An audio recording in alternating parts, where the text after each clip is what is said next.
ऐसे जुमले जिनमें हुक्म दिया जाए या किसी काम को करने को कहा जाए वो हुक्मिया जुमले या अम्र वाले जुमले कहलाते हैं।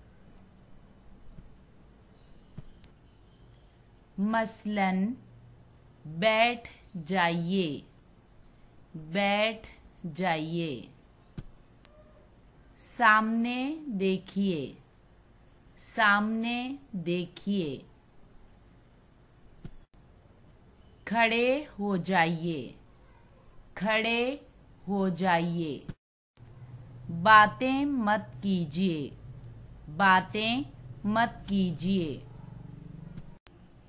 खामोश रहिए, खामोश रहिए। वापस आइए, वापस आइए। काम सफाई से कीजिए, काम सफाई से कीजिए। तवज्जो से बात सुनिए, तवज्जो से बात सुनिए।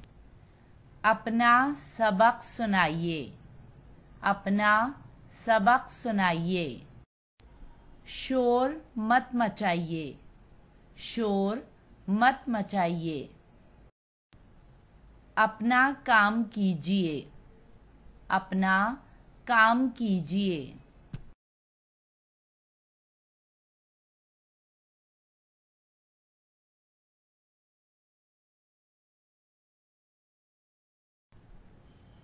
पेंसिल तराश लीजिए, पेंसिल तराश लीजिए।